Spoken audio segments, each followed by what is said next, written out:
soul, all my body, all my spirit.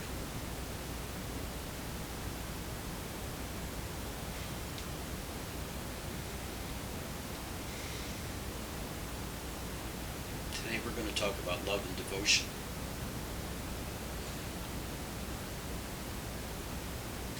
You know, it's so funny to listen to different teachers and listen to different followers of teachers talking about the real self.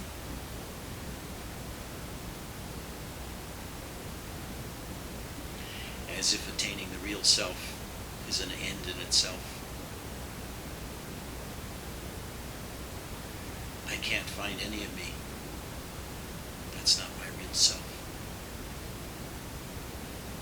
The angry Ed, the loving Ed, the jealous Ed,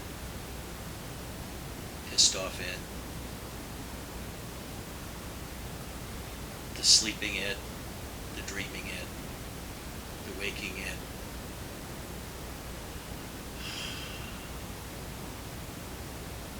The nowness consciousness, the unconsciousness, the emptiness, the love.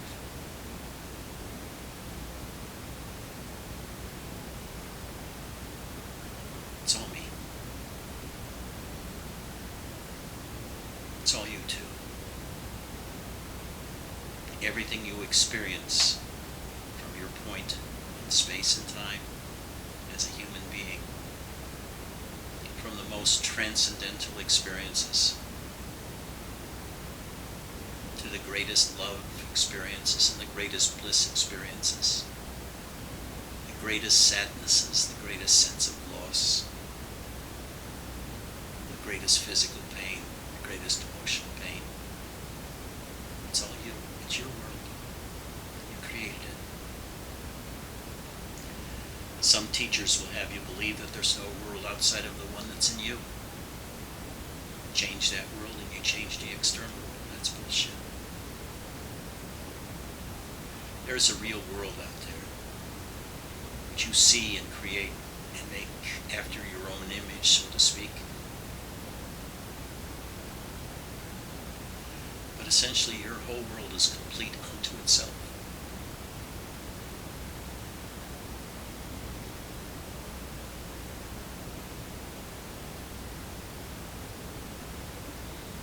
Some teachers talk about the real self as being, as Rajiv did yesterday, the gap between two thoughts, the sense of beingness.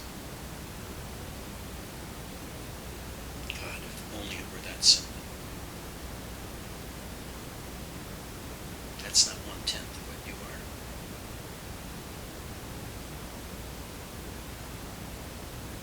You are unlimited power, unlimited love, unlimited bliss, but also unlimited anger,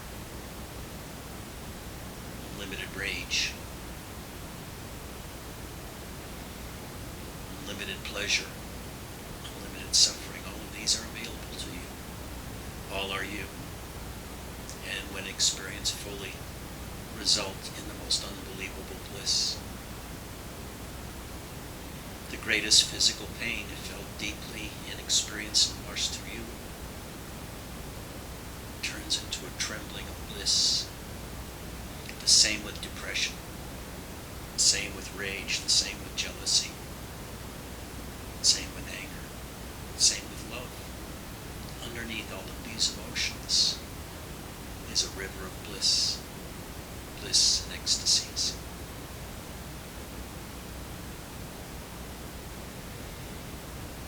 I'm no different than you. I've said that before several times. The only difference is 50 years of experience of traveling around inside and outside. I know things in myself that you haven't discovered in yourself. I try to teach you how to find those, assuming that they are in yourself, and that's a big assumption. But most of the time, what I know, you know, or can know. But I really wanted to talk today about the place place of devotion and love. You know, the first spiritual book I ever read was called In the Woods of God Realization by Swami Tirtha. I was 11 years old. But when my father died when I was 14, there was no more love and happiness in the world for me. And I went from being a bhakta to being a yana, searching for meaning, searching for basic understanding of life and death.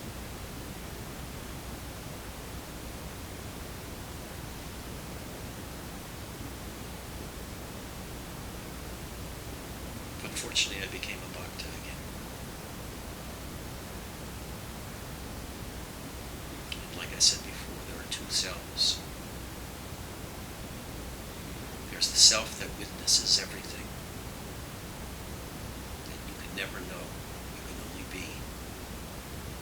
It's called Parabrahman, the absolute, the witness. It is beyond this world.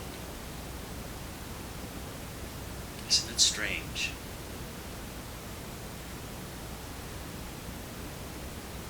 We eat food, we drink drinks, and somehow that becomes sentient flesh. It's a miracle. Bread, Snickers bars, Mounds bars, chocolate cake, milk, shredded wheat, porridge, soup, ramen, spaghetti dinners. After a while turn into sentience. It becomes alive. Food becomes alive. It becomes us. Becomes all of our states of happiness and unhappiness. Truth, non-truth. Knowingness, not knowingness. Love and anger. And emptiness. The emptiness that pervades all.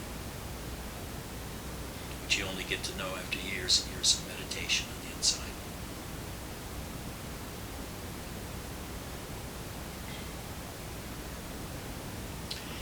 And then there is the self of fullness.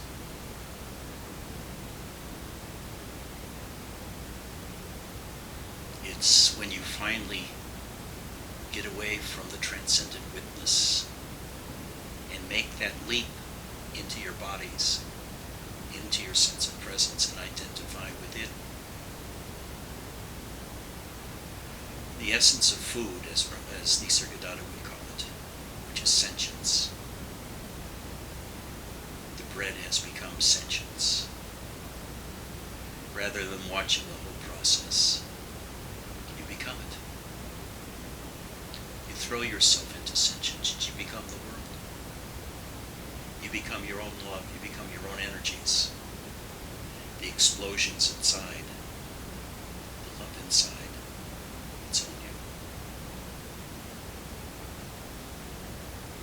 This is called the Atman, according to the Advaita Vedanta. This, you might say, is the divine self in you.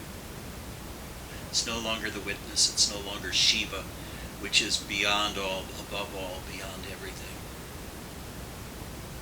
But it's the incarnate you, the part that's human, the part that has a body and a sense of presence and has emotions and feelings and love and hate. And this can only be attained not by looking and watching and analyzing and doing self-enquiry, but only through loving. Only by allowing those feelings to come into you, negative and positive.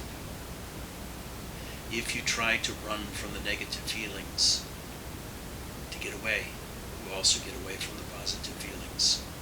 There's no way to run away just from half of yourself. If you run away from half of yourself, you run away from all of your human self.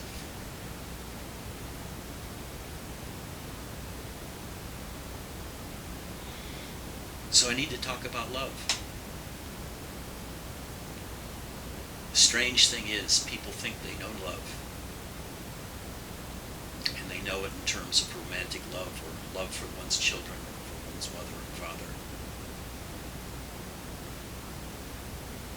But until you know pure love, you don't know love. It's like tasting the sweetness of sugar directly, and then being able to recognize it in shortcake, in chocolate bars, Twinkies, and in the coffee. Until you know it directly, that love that you have for another becomes so intense, so overwhelming, that there is only that in your life, and you become this love. This is pure love. Love for another becomes just pure love, and you become that. And when you become that, that bliss-filled ocean of mushiness, of yearning, of golden light descending, of grace, the yearning to be one with the other, and there is no other because that other is you. A sense of utter humility and the strength of this love that you've never felt before. And then eventually the power that it brings forth. For the deep self, the Atman, Shakti, is drawn to that love and reveals herself to you in that moment when you are nothing but love.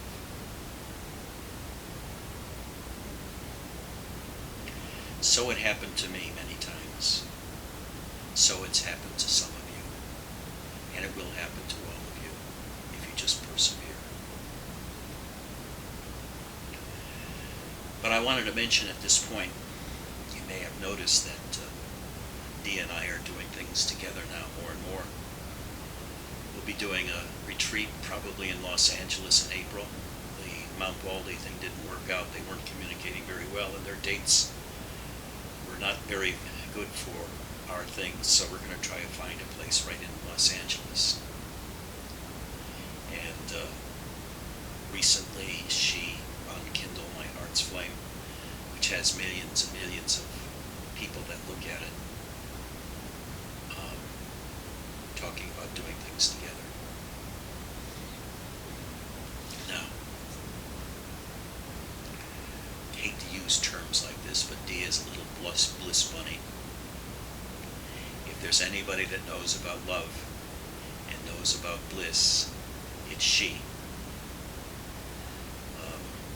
She never talks about her inner states, and I've told her over and over again she has to learn how to articulate what she experiences, because it will be so uplifting to most to know that such states exist and that are accessible if you love, if you have trust, and if you can commit and surrender. Dia, can you tell us something about your states in the last couple of days? I know it's hard because you go up and down, in and out. Dia sent a very funny email this morning showing a picture of a guy saying, "Look, you guys, on your steering wheel somewhere is a secret device. This secret device, when you move it, makes a flashing on the outside of your car that tells other people where the fuck you're going."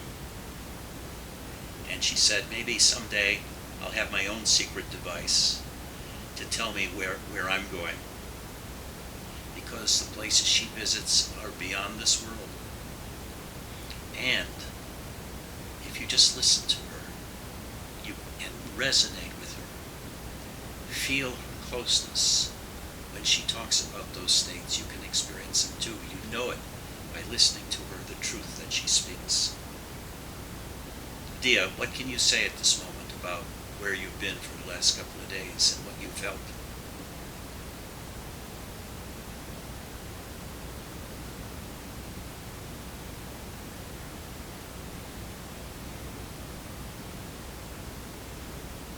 We can't hear you. Either your mic's not on or you're not talking. I know you're crying.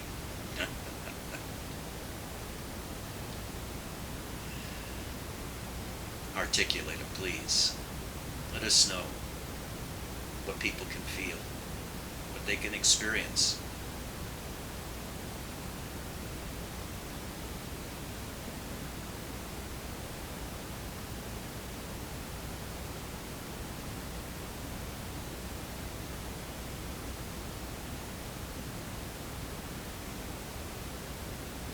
Yeah, your mic is not on, Tia.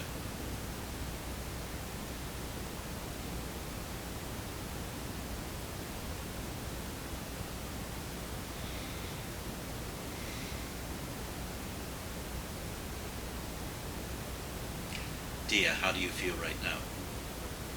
Turn your mic on. Turn your mic on, Dia. Dia, turn your mic on. I guess we have a technical hitch. Dia, turn your mic on. We can't hear a thing you're saying. She has found a way to keep herself secret.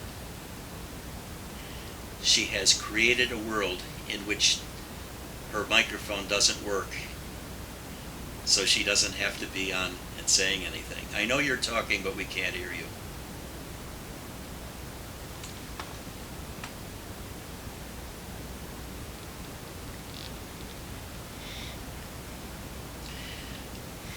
Give her a few minutes to see if she can figure it out.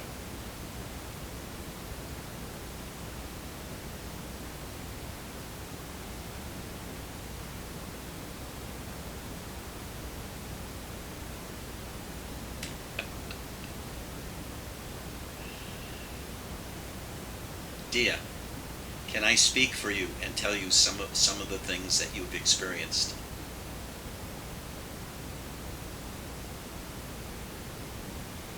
Shake your head, yes or no. Okay. Dia is a great healer. She didn't do too well on my hip, but on the whole, she's a great healer. And she doesn't use any methods anymore because she's been doing it for so long. It comes naturally. And what she does, she takes the pains of the outside world into herself, processes them over a period of time, and then they leave. And after she's done, she slips into an explosive ecstasy, a whirl of bliss, of complete love for everything and everybody, a total bliss that can last for days, sometimes incapacitating, sometimes she gives herself leave just to experience it and do nothing, to lie there and writhe in this incredible bliss.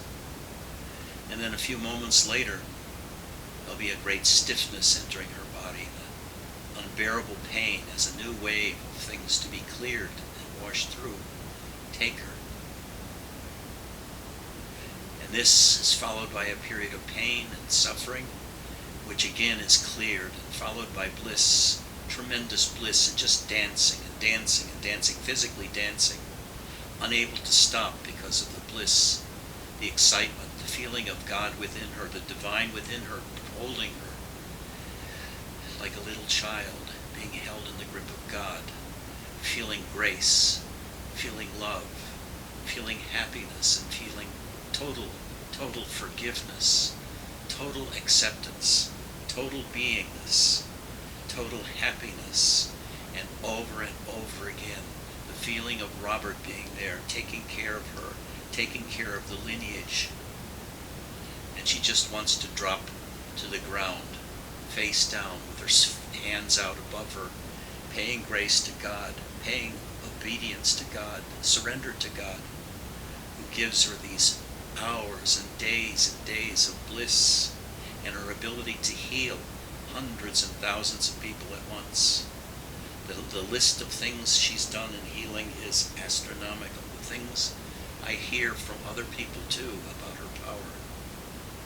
And people who have seen her in retreat and can feel her presence, knows that love that's there, can feel it, can resonate with it, and watch her dance through all the different bodies without stepping on anybody at a high rate of speed, sort of floating over the floor and not killing anybody when she dances.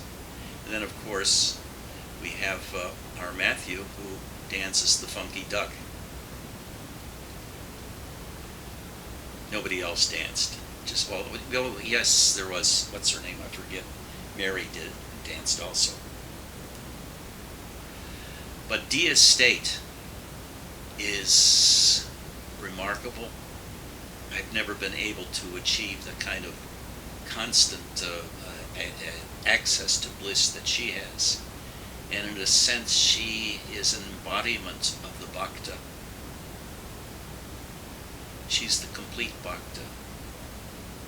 She started off as a Yanni, being an academic, getting a master's in biology, food biology, and nutrition. And then having an experience of her father's death that made her seek the path of surrender and of seeking the light of self. So since then it's been constant love, which brings her these states. They're not controllable when they come and when they go, but they're the exact kinds of states that you read about in all the saints throughout history. And she's an example of that. On the other hand, I'm the dried up Yanni that explains all of these things when she can't. Is that fairly accurate, Dia? Can you get your microphone to work now? Oh, it just left you. It abandoned you. Does anybody have any questions at this point?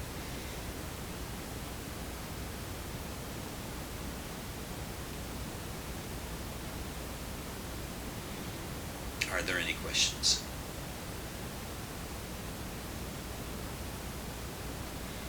Comments? Harold, what about you?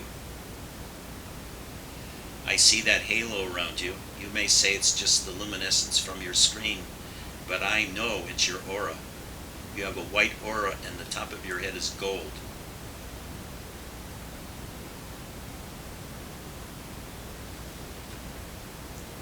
Ben, anything to say? Enrique, anything to say? Maggie.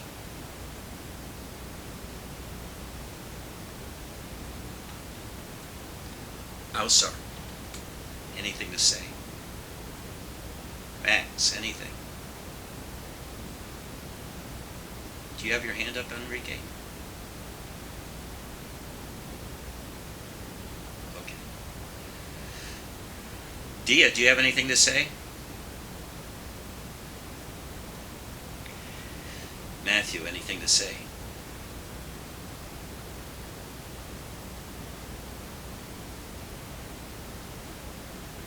Yes.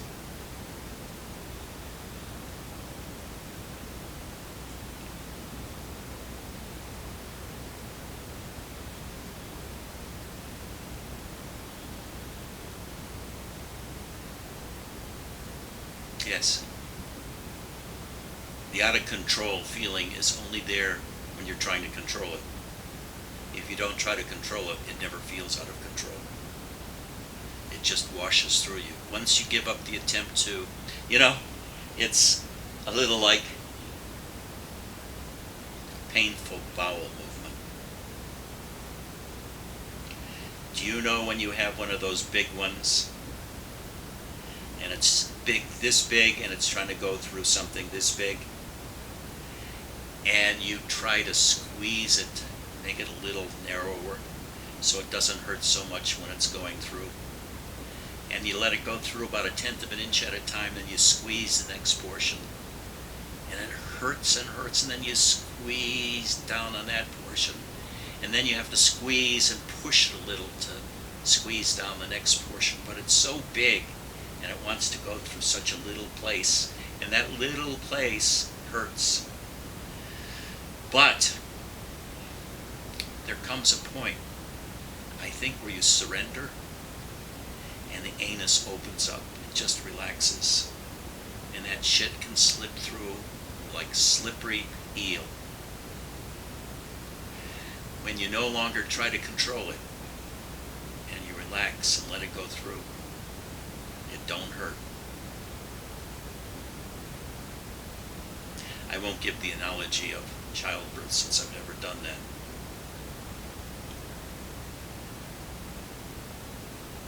All right, Sindria? Was that graphic enough for you?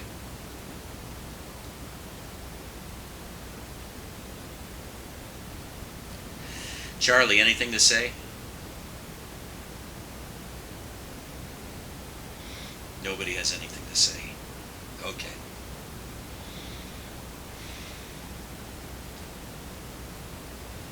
Many people get into spirituality to escape suffering. And by escaping suffering, either you can do it by turning off the suffering, by analyzing it, watching it, analyzing it, touching it, all the various edges, playing with it. Or you can escape to the absolute. You can go and be the witness, like Nisargadatta did in the last 2 years of his life, saying, there's not a touch of the person in me anymore. I only watch the whole process. I have no concern for consciousness. I am not consciousness. Consciousness can die and I don't care. In either case, either one of those ways, you run from being human. And when you run from being human, you lose yourself. You lose the Atman. You may gain nothingness. You may gain a pain, a free peacefulness. But the human being in you dies. The little baby in you that seeks life and that seeks experience dies. It becomes dry. Dries up and blows away. And so many of us have done that in our spirituality. The search for transcendence, or a method to process emotions, whether it be the release technique, or even the wonder method, or just watching it, or just sitting in emptiness like Zen.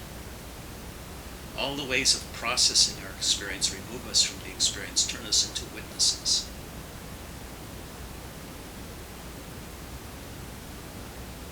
And we'll never feel the bliss that Dia feels, that I feel, or that you feel now. And underneath the heaviest of all emotions, those murderous intent ones, the sense of violence, of wanting to destroy, underneath that is such a subtle, energetic bliss. And the more we concentrate not on the bliss, but on the sense of I am, the more the bliss grows. If you concentrate on the bliss itself, it just becomes static because you're witnessing it. But if you concentrate on and love the I am each day more and more, invite it into your heart. Love the I am. Play with it with your fingers. Imagine with your imagination, take your finger inside of the feeling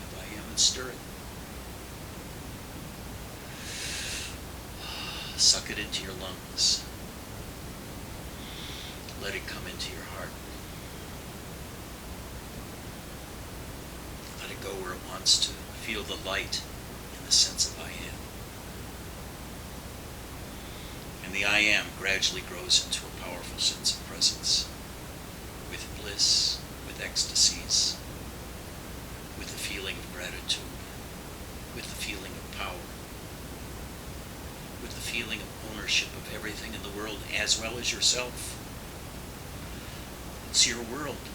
Your body created it. Your senses created it. Your mind interpreted it, gave it form. Anything you feel, it's yours. And when you've experienced it all after going for many, many years, experiencing every aspect of your consciousness, you gain a facility that allows you to go there of your own accord when you want to. It's yours. All these rooms in your spiritual mansion are for you. You have the keys to all of them. But you need a guide, like Dia, like me, to show you those different rooms. And then you can show others. There's the room of bliss. There's the room of hatred. There's the room of emptiness. There's the room of jnana, where you understand everything. And there's the room of the big dump through a small anus. And other kinds of painful situations. But you feel free to go to all of them. They're all you. They're all you. Everything is you. Including Harold's aura.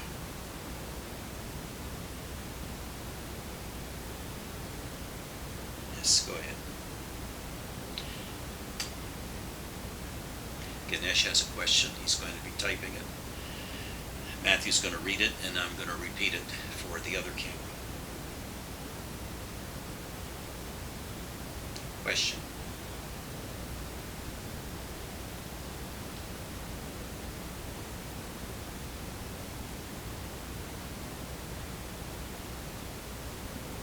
I didn't hear that, Matthew.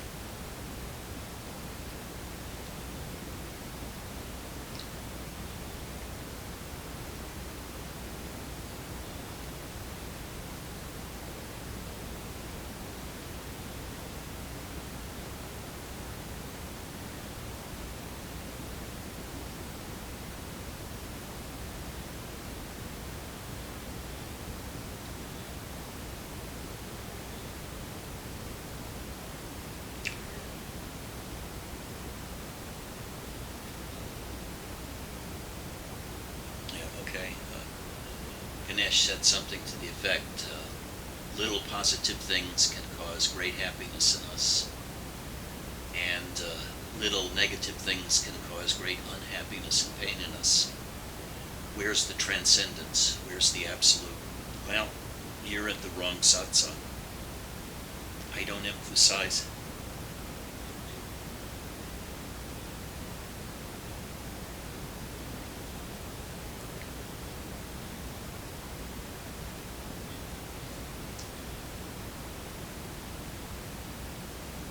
I know.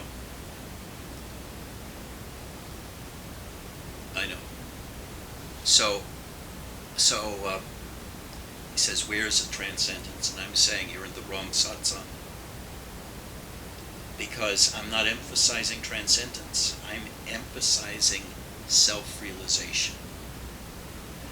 The term enlightenment has a million different meanings, just like real self has a million different meanings.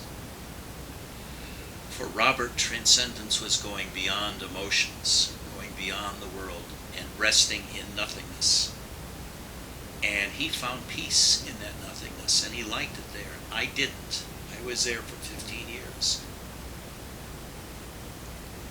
I was brought back, not by me, but by God. I'd still be there if there wasn't a movement in Shakti to bring me back into the world.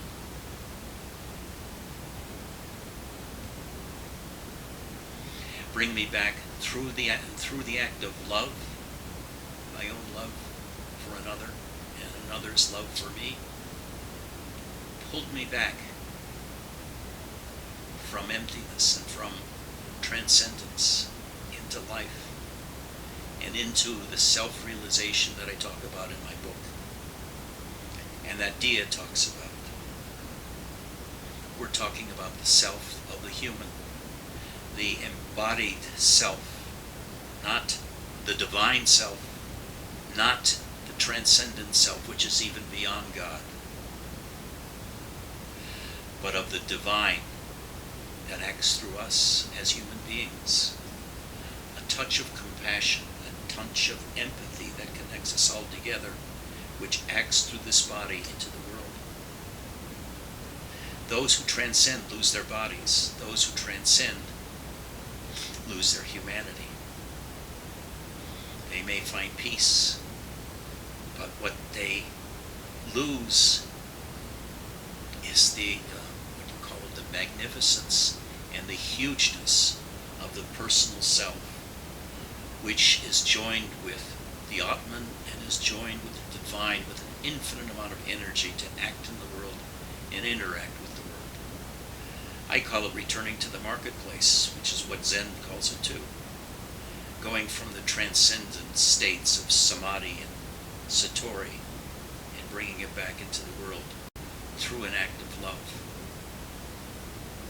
through the attraction of love.